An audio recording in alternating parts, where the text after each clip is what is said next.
Hello, everyone, and welcome to episode 101 of Positive Regression, a motorsports analytics podcast. I'm Alan Cavanna, joined as always by David Smith. On this episode, we start our new series of historical deep dives into drivers, owners, events, whatever we feel like. We're also looking hard at pit stops this season, who's good, and ask if they really matter. All that plus our in-depth Darlington preview. So, David, let's begin. It is episode 101 of Positive Regression. It's a new era, and we are starting with deep dives this episode into the 1988 spring race in Darlington, won by none other than Lake Speed.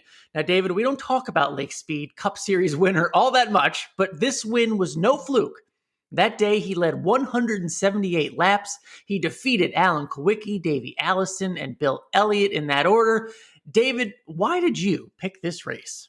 Well, we are heading to Darlington, and I think this sort of stands out as one of the great upset wins in Darlington's storied history. I think that's fair to say. But, you use the word fluke. You said it's no fluke. I think that's correct. And it's because being a one-time Cup Series winner, it sort of hangs a blanket designation on a driver. And I'm not sure that that's fair. Being a one-time winner can actually mean a number of different things. It can mean that a driver's win was indeed a fluke. It can mean that the driver's win was the only time everything finally came together for one day. And it can mean the driver typically had subpar equipment, and one win for a career is just above 0 wins, which is the most likely outcome for backmarker equipment. I would place Lake Speed somewhere in between the final two that I mentioned. It had elements of both of those. I'll go into detail here, but primarily, Lake Speed's win in 1988 at Darlington took place because of 3 reasons. Firstly, he was one of a few drivers to comprehend the advantage Hoosier tires offered over Goodyear tires. You've talked about this. You love the tire wars when that was the thing. This was 1988. It was the height of the tire war. Goodyear had a harder but more reliable tire. Hoosier had a softer compound, which meant more grip, higher speeds, higher unreliability. Now, early in 88, Neil Bonnet won at Richmond on a Hoosier tire. Everybody took notice. And while, yes, teams had agreements going into the season in place with the 2 different tire manufacturers, let's call a spade. These contracts were essentially written on napkins, right? For all intents and purposes. Some of these teams could have shifted, but they did not. And they did not for Darlington, specifically because of the tire wear that was to be expected. Lake Speed chose to remain on Hoosiers. He practiced just fine. He qualified 8th. And on race day, it appeared this wasn't much of a concern, the tire wear.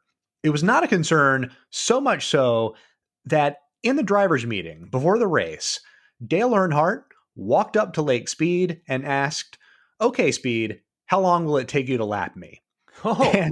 And so at least in the eyes of Dale Earnhardt, who I think might be a pretty good scout of things, in his eyes, Lake Speed had the car to beat before the race even started.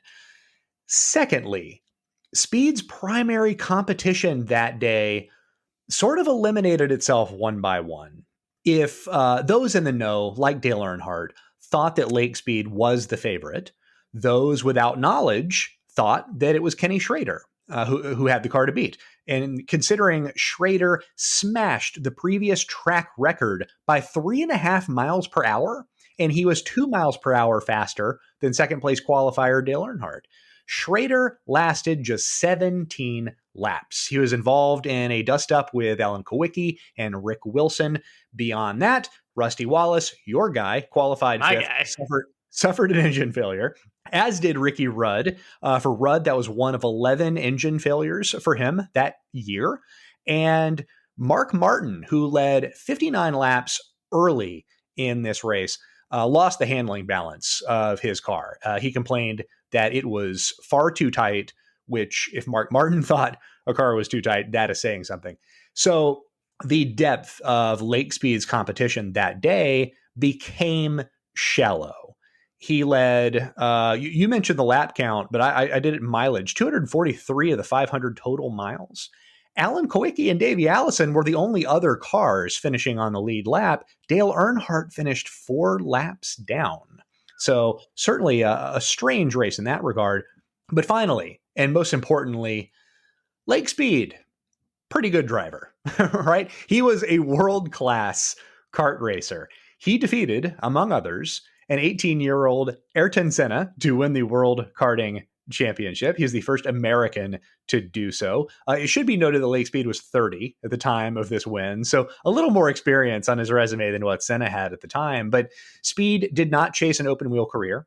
He went into stock car racing. He never truly had Tier 1 equipment for a long time. And an estimation of his production and equal equipment rating suggests that he had a rating better than his age's average for 7 seasons prior to his age 40 season. Wow. His production rating over average, and I believe I pointed this out back on episode 9 of Positive Regression, was a plus 0.042, suggesting that he was a slightly above average producer. A modern day counterpart with a similar rating, Jamie McMurray. So it's fair to guess that with better equipment during what we know is his statistical prime, he would have won more races than just this one. He was not 39, he was 40 when he won at Darlington, which we can now appreciate within the context of the race. As you said, not a fluke in the slightest. Good stuff. Good, thorough deep dive that we'll be starting out each episode with. And David, just looking back at the race and kind of putting my eye on it from the statistic-wise, 14 of the 41 cars that day had a listed mechanical issue in the 500-mile event. So that just kind of screams old school to me, right? Engine issues, parts failing. That's the old NASCAR, some of us kind of like to point to when we turn, in terms of equipment failing. And also, David, Richard Petty and Kyle Petty finished last and second to last, respectively, which has to be some sort of record, father and son, finishing the 2 final positions in a race. I don't know if it ever happened before, but that just struck my eye as an odd anomaly. So maybe it is. That is an oddity. That is a good poll. I don't know. Maybe some of our history buff listeners can prove that one. But in regards to just the mechanical failures, boy, the sport has come a long way. Yeah. It is impressive now that we are competing in 500-mile races at some pretty grueling tracks. It won't be 500 miles this weekend at Darlington, but it will be come fall time. Honestly, a mechanical DNF would be very unexpected. I mean, we're within a month. Especially for a big team. I mean, right? Yeah. For a top tier team. I mean, it rarely happens. Yeah. Exactly. And we're in a month from the Coca-Cola 600. Again, it's a particularly grueling race. It's just going to be hard on a car. But the fact that we're just able to build cars that can withstand this kind of thing is pretty impressive. I think that too, the 24 hours of Daytona, some of these endurance races that we're seeing all across the world, how sturdy cars have become, how good mechanics and engineers are for building these things that last. It's cool to end a race with 40 cars. That is something to appreciate. It probably gets overlooked. Good stuff. All right, that was our new deep dive into the 1988 Darlington Spring Race, episode 101 of Positive Regression. Let's get it started. David, let's fast forward to modern day. We are thinking ahead and thinking about 2021, but we're going to talk about pit stops now in this episode. And just up until this point of the season, David, you have been doing your research and looking at the data so we can kind of put a number, if you will, or at least some research into who is good, and then have our discussion, David. So let's start with that. So far into the season, what do you look at, and how do we tell everyone who the good top pit crews so far in 2021? The good top pit crews. So I choose to evaluate through Motorsports Analytics, looking at median 4-tire box time, and that's under green or under yellow, but it's only when the car is in the box, just evaluating what the pit crew is doing. And through the first quarter, first 9 races of this year, the top 5 teams in terms of this speed. And actually, tell you what, I'm going to go in reverse order for dramatic effect here. The number 1 Chip Ganassi racing team for Kurt Busch ranks as the 5th fastest in median 4-tire box time. 4th is the number 5 Hendrick Motorsports team of Kyle Larson. 3rd is the number 4 Stewart Haas racing team for Kevin Harvick. 2nd is the Joe Gibbs Racing number 11 team for Denny Hamlin. And 1st, from Hendrick Motorsports, the number 48 team belonging to Alex Bowman. All right, we've got some winners on that list. We have some top tier teams on that list. The Kurt Busch one kind of stands out only because we've known some of the speed struggles that they've had, especially at the 750 track. So are they gaining him spots? Did that jump out to you to see the number 1 team having such a good year? It jumped out in this ranking specifically, but the first part of the question, are they gaining him spots? The answer is actually a no. He's got a net loss of 35 positions. And that's something that I've harped on it in the past, but I want to focus on it here. We do sometimes lose sight of what is important on a pit stop. These organizations, these teams are paying pit crew members to be fast, but the point of the pit stop isn't to be fast, because if that was the case, everyone would come down on pit road. The fastest pit stop would just be rewarded the lead, and that's how you reward a fast pit stop. But that isn't the case. It's gains and losses positionally, right? We're looking for track position, and that's where things might not totally be on the level for some of these faster teams. And Kurt Busch is one of them. We'll talk a little about why a little bit later on. Certainly some things we can point to. But you want to go over maybe some of the weaker pit crews, because I found an interesting pattern I want to discuss. Absolutely. I mean, we talked about the good, right? Or at least what the numbers say, the data says about the good in terms of time in the box. Is there a converse of that, if you will? Is there another side of that? Okay, so this is surprising when you're looking at it on paper, but when you actually sit back and think a little bit about it, it isn't at all that surprising, right? Because there's only a finite number of quote unquote fast pit crew members. So here it is. I mentioned that Denny Hamlin had the 2nd fastest pit crew. Well, there are significant differences within stables, and his stable, Joe Gibbs Racing, is one of them. The other 3 JGR teams ranked 11th, 12th, and 13th. And in fact, Christopher Bell's crew helped lose him 58 total spots, and that was the biggest loss under yellow among all teams. The same dynamic exists with Stewart Haas Racing, Harvick's team, far and away the best. The 10 team of Eric Almirola ranks 14th. The 14 team for Chase Briscoe ranks 21st. The 41 team for Cole Custer ranks 26th. And this isn't solely for elites. There's a pretty wide gap between JTG Doherty's 2 teams. Ricky Stenhouse's number 47 ranks 15th in this metric, whereas Ryan Preece's team ranks 29th. So the part that gets me, and I'm not sure that the philosophy is same across the board, but there doesn't always seem to be a balance between pit crew talent. For years, folks have wondered, do some drivers get a little bit better stuff? We'll say, we'll put stuff in air quotes.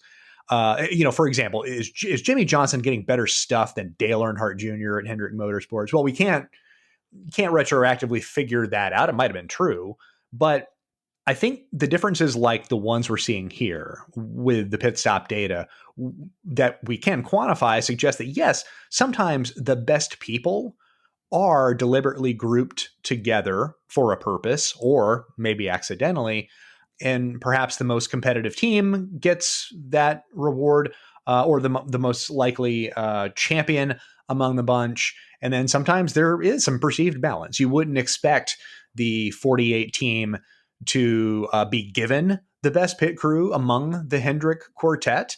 But when you think about it, it's the pit crew and it's the crew chief, Greg Ives, as good a strategy as he is. This is that team's identity. And you wonder if that was a deliberate choice.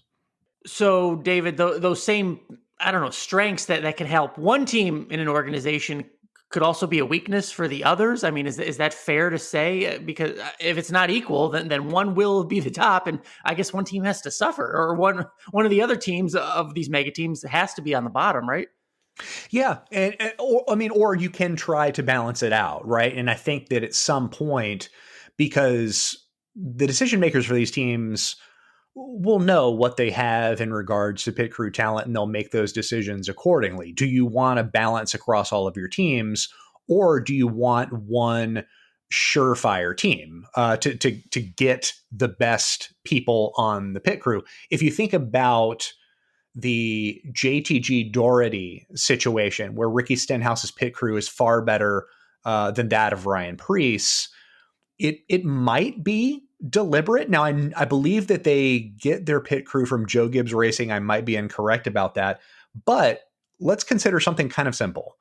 Ricky Stenhouse's team has a charter. Ryan Preece's does not.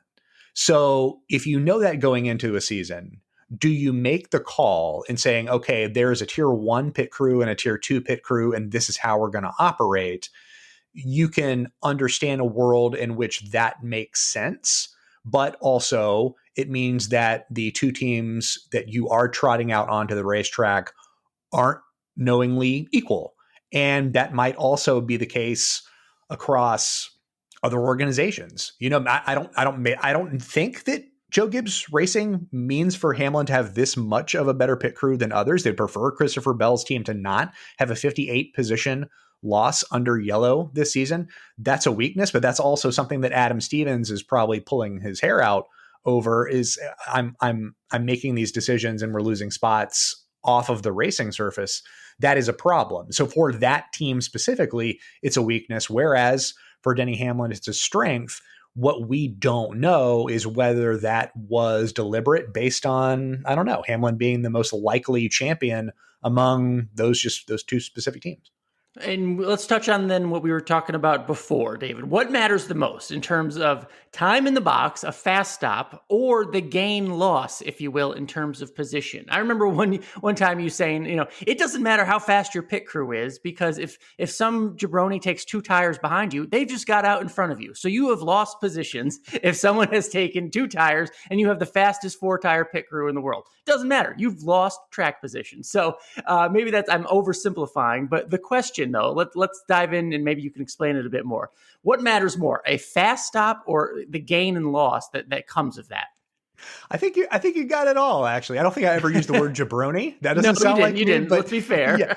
That's pretty good. The success and the impact of a good pit stop is dependent on so many things. One of them, as you mentioned, is the crew chief influence. So the example that I use here, the best pit stop of 2017 belonged to Matt Kenseth's pit crew at JGR. It took place at Richmond. He gave up the lead to pit under yellow. And because some other teams did not pit, he lost the lead. He never reacquired it. It was gone. That was kind of the end of his race. And thus, the fastest 4-tire stop of the entire season yielded absolutely nothing. It did not factor into a result, and it can be argued that his race would have been better if it hadn't happened at all. So that's one thing that is one thing that you have to consider is that, okay, great, you had a fast pit stop, but also there's a decision that goes into it beforehand that makes this, relevant or irrelevant. Another thing, the time differential required to actually overtake for a position, because again, we're rewarding who gains and loses on pit road, not who actually has fast pit stops. I looked at this last year. Under caution, tire decisions even, it required, and this is a median, a stop that was 1.46 seconds better than the car running ahead of you in the order to overtake for that position. And again, that is a median. So there were some faster ones, there were some slower ones, but for the most part, that is the ballpark. And as these are human beings pushing a physical threshold, the going fast, the changing tires fast, we do run up against a wall as to how fast they can actually achieve this. So the most likely scenario in being 1.46 seconds faster than your opponent isn't to be that much faster yourself. It's for your opponent to make a time-consuming error. Yes. That is what is required. And that is why this is dependent on another team's mistakes. I've heard Jeff Gordon say this before in terms of a consistent pit crew and stop is more important than the fastest pit crew and stop, if you will. A mistake-free, consistent pit stop and crew is far more important. And I get what you're saying when you explain it that way. Yeah, mistake-free trumps fast, right? Like that's even the problem in achieving a fast pit stop might be that you're running a little too loose, and that's when mistakes prop up. I would just prefer to be, as Jeff Gordon said, consistent. That's a good way of putting it. And then the last thing that we need to consider, Alan, for caution flag stops, what comes after them? Restarts. Years ago, Todd Parrott was the crew chief for Dale Jarrett. They just won the championship in 1999, but he was sick of losing races to Jeff Gordon. He thought that the team's weakness was his pit crew, and he had a point. The numbers do jive with what he felt. He didn't have an especially good pit crew. It was very much mechanics on the car doing their thing. Jeff Gordon had a great pit crew. They were nicknamed the Rainbow Warriors. So Todd Parrott's idea was to buy the Rainbow Warriors to come over to Robert Yates Racing. He signed 5 of them between 1999 and 2000, and it did. It shifted the dynamic between the two teams. The pit crew was no longer a strength for Jeff Gordon, and it was a more consistent part of Dale Jarrett's season. Now, this was, of course, before the double foul restart era. And of the many things double foul restarts have done, one of them is render pit crew impact less meaningful than it previously was. A poor restart can completely nullify a good stop. And a really good example of this we saw last weekend at Kansas Speedway. Kurt Busch's team provided him 5 spots on one stop. Busch promptly lost all 5 spots on the restart. So this pit crew, which I mentioned, top 5 pit crew in the series, and they're probably paid like it as well, completely neutralized for that one particular effort. Interesting. So you mentioned pay and salary, so maybe listeners can deduce where we're about to go next, David. The big question, which you've addressed before, and I've learned a lot from you, but it's important, and I wanted to make sure we reiterated it anytime we bring up a discussion about pit crews. This, let's just say, $1 million pit crew, whatever, this high-paid pit crew. Given that there could be a driver, not necessarily always Kurt Busch because he's pretty good at it, but given that the driver may not be the best on restarts, or given that you can just have your advantage simply taken by a crew chief making a 2-tire decision, or that your highly paid crew happens to be somewhat more mistake prone than the one next to you. Given all that, is it necessary to spend top dollar on the best pit crew if resources can be diverted elsewhere in terms of maybe gaining speed or what have you? Is it worth it to pay for the top pit crew?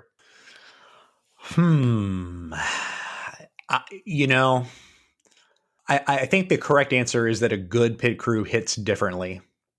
If you have a contending team, and I'm talking about contending for wins regularly across every kind of racetrack, contending for the championship perennially, then choosing to not spend on a pit crew is an oversight that could cost you all of those things for which you're competing. So if you are in Denny Hamlin's position, everything this year is going well. I mean, he has speed, he has production. He's probably going to need a pit crew commensurate with what he is able to do on the racetrack. So that makes sense.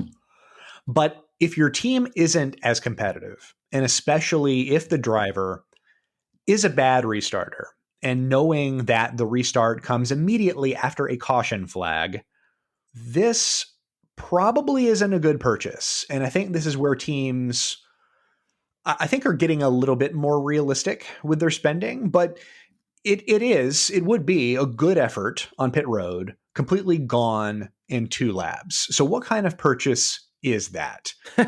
This is a weird example, but if a man without arms purchased a Rolex wristwatch, Oh my God. you would question that, right? Like it's cool that you're willing to spend on quality, but is this really a good use of your money? I think we have to think about those things. And that's kind of what this is. These fast pit crew guys can charge a pretty penny. Yeah. And that was one of the things that just in terms of how to get costs down, keep in mind, costs are being cut across the board. And I'm pretty sure pit crew pay is going to be a part of that. But where they were driven up, were some of these pit crews. I mean, they were making mid 6 figures, some of these guys, and some of them higher. And that's going to be more than some engineers.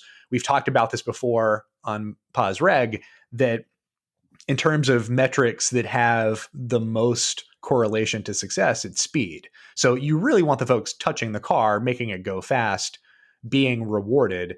The pit crew is, at this point, I think it's almost a secondary luxury. Like I said, if you are Hamlin and you are competing for this, if you're Kevin Harvick, it makes sense. Chase Elliott had the second fastest pit crew last season in his championship run-up. That's when the spend makes sense because, hey, flags fly forever, rings bling forever, however, whatever you want to call it, right? But where that spending goes out of whack is when there is nothing else to redeem it, to make it seem necessary. And that's also where we saw costs driven up, is because teams were spending beyond their means, certainly relative to what else they had on the racetrack, in the pit stall, things like that. And we can't forget, out this week, by the time you hear this podcast, we will have seen the next generation car with the one lug nut, and that will alter pit stops for the near future for a long time, I assume. So maybe we'll have this discussion again next season, David. Deal? Yeah, that sounds good. All right, good stuff. Great insight. Something that affects, we'll see a bunch of pit stops at Darlington this weekend and over the 400 miles. So something to think about every time they come down pit road. Good stuff. All right, let's get to it. Our Darlington preview for the weekend, David. It is Mother's Day weekend. It is throwback weekend. First time having it during the spring race here in May, so that's always a fun time. We'll see a lot of cool paint schemes, and I'm sure people will dress up. It's always a fun vibe if you're down there. It's kind of like something like a reunion if you've ever had the privilege of going down to Darlington. It's pretty cool. So, David, to start our preview, this has been a pit stop themed episode. So let's talk about it at Darlington. How may pit stops impact this weekend's race? Because crew chiefs were saying to me, they're going to use every set of tires that they have because it is Darlington and that rubber means something. So how do pit stops impact this weekend's race? Okay, so all right, so tire strategy is a good thought. We'll get into that. But as to how the stops themselves or a lack thereof affect track position, coming to pit road, 4 tires, or staying out, especially if it's a few cautions back to back. I'm thinking about the first stage in particular. This is where we're going to see maybe some separation occur. We could see teams skip on a stop altogether, if it's the competition yellow, if it's another yellow, if it's the stage break, where just to see where they filter out on the racetrack with new track position. So not the speed of the stop per se, but the willingness to not stop might serve as a turning point. Kevin Harvick did this at Darlington, not the first race. He won that one, but the second race after our COVID break, Rodney Childers made some key moves to get him that track position that he just was not getting. That's where we can see some interesting choices with whether to pit or not. Because that's something, given the shift from 550 horsepower to 750 horsepower this weekend, this falls within a crew chief's control against a large set of unknowns. I don't know about you. To me, this feels a little bit like a mystery race this weekend. But the one thing that we can count on, one thing that we can assume crew chiefs can figure out is how to best get track position. Once they have it, they can figure out things from there and solve their mysteries as intended. But it would be, better trying to sleuth all that out if you had the track position. All right. Well, those are the pit stops. We kind of started with pit stops because that's been the theme of the show. But there's a big change this weekend, David. Yeah. Darlington it was a 550 horsepower track the last few years, 3 races last year. Now it's a 750 horsepower track. And that's something we talk, the differences and who excels and maybe struggles in the different engine packages, what have you. We talk a lot about that on this podcast. So it is a significant change. So, David, I don't know if, how you want to look at it just in terms of raw speed or performance, but who does this benefit and who do you think it hurts? And if we just want to look back toward last year, remember they had 3 races last year. Harvick dominated the first. There were a lot of parity a few days later in terms of laps led. Denny led the last 12 laps, won the race. And then there was the third race in the fall. Truex dominated, but it was Harvick getting his second Darlington win of the season last year. That was 550. So those were the players last year. Do you think any of that changes this year with 750 package? That was a dandy recap, and it might not matter, Alan. From those I've talked to this week, it sounds like what worked last year doesn't have relevance this season. Nope. This is a different beast. This is a big change. It's 200 more horsepower. It's going to be a completely different race. I suppose that we can look at 2018 before the horsepower reduction. That was the last Darlington race at full-throated horsepower, but it's not going to be one for one. The one thing that stands apart about Darlington is that it is grip dependent and it is aero dependent. And if that happens to be a strong suit for any team, really regardless of horsepower, then this weekend's race will probably go pretty well. That's not going to be a thing that's going to elude the good teams. The unknown that we have to keep in mind is brake use. Brakes were hardly used at 550 horsepower at Darlington. That will not be the case at 750 horsepower. That use, that heat around the brakes, that will affect tire wear, and tire degradation will be bigger this time around. Whereas in last year's fall race, all pit strategies were workable. That's not going to be the case on Sunday. Drivers will need tires, and from the sounds of it, they aren't getting as many sets as they had last season.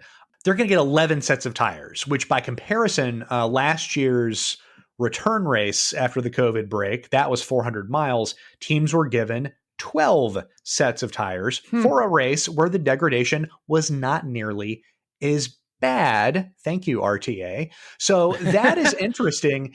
It's going to be the tire management. It is very likely going to be the story in this one, to the point that that's kind of the key to winning this race. So along with the change, you were mentioning the pit stops we talked about, but also restarts. We talk a lot about restarts every week on Positive Regression. There are some names that rise under a 750 package. There are some names that excel under a 550 horsepower package in terms of restarts. What we know about Darlington, say, from last year, the last few years, and the restart numbers, should we throw those out? What do you think? Do we have confidence in what the data that we have for Darlington restarts now? A little bit of confidence. In 2017 and 2018, there were underlying themes, and they were that the first row was a little bit feisty at times between the two spots, inside and outside. And all rows after that, the outside was dominant. The themes over the last 2 seasons at 550 horsepower: the front row, a little feisty. All rows behind that, outside was dominant. So if I'm making an educated guess, the themes will remain. The front row will see the biggest change. That throttle response from the car that isn't the leader, not dictating the restart, will be considerably different. In the 2020 fall race, we saw the outside car retain position 100% of the time compared to the inside's 25% rate. I doubt that we're going to see a retention discrepancy that dramatic. And it wouldn't shock me to see the inside of the first row not only prove useful, but given, again, the impact of what happens on the launch, leaders might pick it. We might see that decision. It was in 2018 the more frequently selected position among among the leaders. So that might be the small change. I think the prevailing theory about Darlington that the outside is the best workable groove shall remain. All right, we'll keep an eye on that on Sunday. And some of you brought up, David, an interesting point. This is the last track with playoff representation we will see during the regular season. So, I mean, this is a weird word, but does this mean this is the last relevant weekend in terms of the racing? From this point forward, it's going to be road courses, 550 horsepower tracks. Certainly, wins and everything are good. You got to get points and everything. But if you're looking towards the playoffs, is this the last quote unquote relevant weekend for teams? What do you think to that? I think that if you've already made the playoffs, this is absolutely the case. Though, to be fair, places like Nashville, Road America, and COTA, everyone's going to be experimenting across the board because no one truly knows, right? The simulators can help with that, but no one truly knows. So there's going to be a lot of experimentation there anyway. But if you do not already have a win and the playoff spot that comes with a win, then you had better be present during these upcoming summer months, because these are, these are the pathway, right? There are styles of tracks that could translate to playoff relevance. If a road course gets you a win, and mind you, Chase Elliott is winless, then by all means, you better gear up for the road courses. But I think it's possible we see a changing of the guard for a little bit, a temporary change. But during these next few months after Darlington, because at least on paper, I see the big tracks, some 550 tracks, especially the 2-milers where SHR is well suited. Roush Fenway has turned their attention this season to 550 tracks, if we can believe what we're seeing from them speed-wise. Chip Ganassi Racing is significantly faster on 550 tracks than they are on 750 tracks. And for those programs, simply trying things out, and that's probably a too generalized of a term, but if we can boil experimentation down to just that, I don't believe that it helps. Because without this upcoming stretch going well, there is no playoff to experiment for. All right. That's fair. I mean, look, it's obviously the last apples to apple comparison, if you will, in terms of what you may be able to learn now and apply it to the playoff. If, as you said, are a playoff team. And I just think about what we saw last year, the dominance, like you said, on the Michigan tracks, the Indianapolis tracks of the world, Poconos. Those all count for something, right? They count toward points, but how much did they really help a team like Harvick in the playoffs, right? How much were they learning? Denny ultimately had the fourth place car in Phoenix. How much was gained from all the success there, other than all the points, obviously, and all the success and winning. Yeah, that's good. But in terms of relevance and learning, what is learned if you are a playoff team? What is learned beyond this point? I think that's a fair question to ask. Yeah. And at that point, if you are building a season in the hunt for a championship, and to some degree they all are, but if we're being honest, some are more realistic efforts than others, then what tracks you're going to need. And that's the impetus behind Penske becoming 750 specialists. That's the reason Hendrick took a slow burn approach, and I guess could say got lucky when the schedule skews, regular season schedule skews road courses, and the 750 tracks become more prominent. But one of the things that you have to consider is if that you aren't as traditionally good as those bigger teams, there is a pathway on the other tracks, the lesser thought of tracks now based on the schedule, where you can go and get points. We've seen Austin Dillon do this all season long on 550 tracks. Michael McDowell ranks second in Pier on 550 tracks. He's already in the playoffs, but also he's established a specialty. So that is a way that, everyone says there's more than one way to skin a cat. I don't know why everyone wants to skin cats, but It's weird. but there are multiple paths to the playoffs. And the tracks that we're going to see pop up in the summer months, we're going to see teams that might not have the financial wherewithal to stand out above richer teams, better established teams on the tracks that matter most. But is this where we can see teams pop up on 2-mile tracks, on 550 tracks, on road courses? It's sort of a market inefficiency, if you will, just to get into the playoffs, at which point they're going to have to deal with something else. But that playoff doesn't start unless they get things right for the regular season, which includes the tracks we're going to see this summer. Yeah. All right. We'll see how this plays out. All right. Let's get to it, David. Our picks to win Darlington on Sunday. I'll just go first because mine's kind of boring. I'm sorry, but I may just pick Denny until he wins a damn race, but I'm going to go with Denny Hamlin. The numbers obviously are, look, we know how he's performing. We know why. It's an easy pick, but look, 750 tracks, right? Motorsports Analytics tells me he has the fastest 750 horsepower car. And I also think it's a field pick for me, if you will. This is the type of track and race that just seems to go to good teams and drivers. So I think of Denny Hamlin. I think of certainly that, a good driver, a good team at a tough track. I don't see much reason to pick against him. So it seems like the safest pick. I'm going with Denny Hamlin to win on Sunday. How about you? I will take a safe pick as well and say Joey Logano. Oh, okay. The most productive driver this season on 750 horsepower tracks, which tells me this is now a style of track, Darlington Raceway, that fits neatly into what Penske is doing well. I mentioned a lot of brake use that will cater to a driver making it work to his advantage. I think there are a lot of drivers that will benefit from the horsepower shift. Hamlin's one of them. Chase Elliott could be another. That could be real. He is the braking zone master, as Travis Geisler taught us. But I'm not going to pick against Logano. He's the guy who's done it the best all season to this point. He's never won Darlington. Paul Wolfe has, though. And I think Logano gets his first this weekend. Good stuff. Joey versus Denny. Never stops, does it, with those two? All right, those are our picks for the win. How about our contrarian performers, David? I'll go first on this one. I'll qualify it a little bit.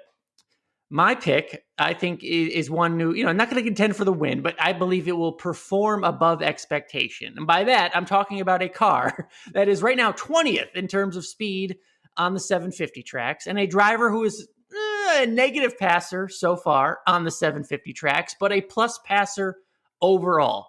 David, I'm going with Eric Jones to be my contrarian performer this weekend. Again, I think this track rewards drivers who can handle it. And if you look at the numbers in the last 5 events here, Jones is second in points scored at Darlington. And I know it's a different equipment this year and all that stuff, but still, second in points scored over the last 5 races. That includes a win. So I am calling for an above average performance this weekend from Eric Jones. He is my contrarian performer. So you're telling me that you're picking a driver who maybe this is his best racetrack and the horsepower shift actually suits him even more than it previously did?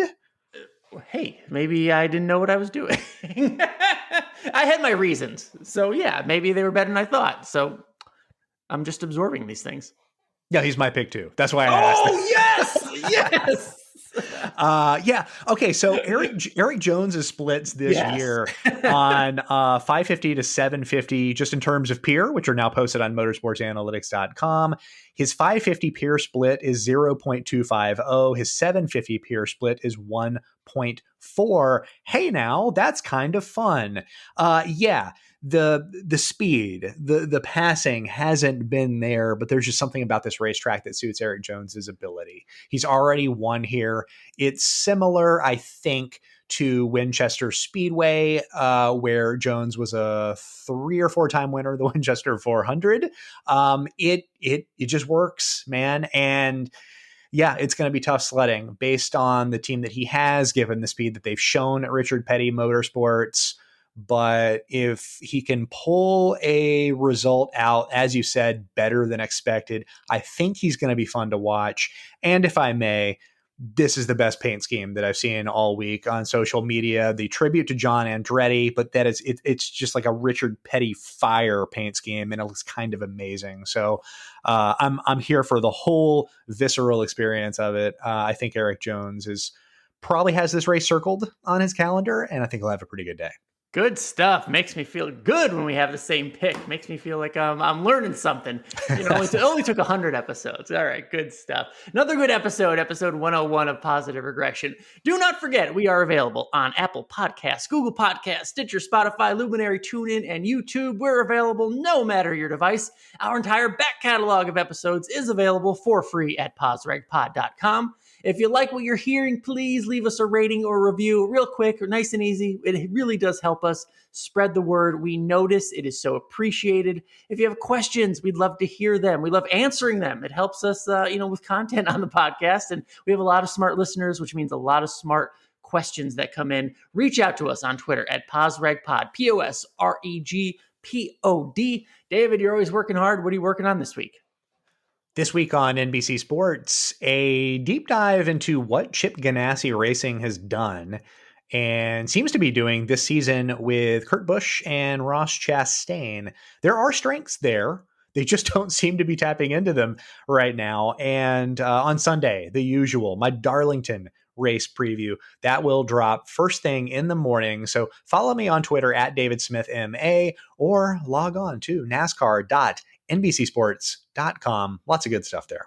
Good stuff. Yeah, Ross Chastain has showed some speed or at least a little pizzazz last week at Kansas. So I'm interested to see what your deep dive says about that. Looking forward to it.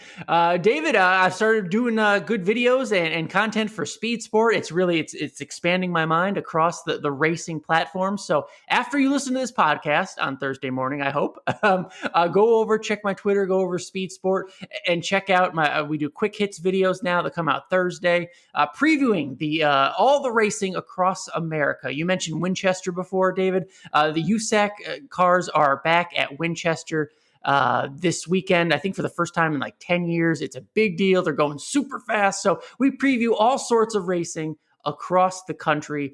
Every week we'll do that Thursdays, and then Tuesdays we'll recap it with our Gas and Go segment. So make sure you check out the videos and content for Speed Sport. Give me some feedback on those because I hope to make them entertaining and informative for everybody out there. And just make sure we touch on every single kind of racing throughout America. So good stuff there. And then just make sure you follow me on social media at Alan Cavanna, Facebook, all that stuff. So appreciate all the follows on there. David, it's been another fun episode 101 of Positive Regression. I hope you have a great weekend. I hope all the listeners have a great weekend. For David Smith, I'm Alan Cavanna. We'll be back next week.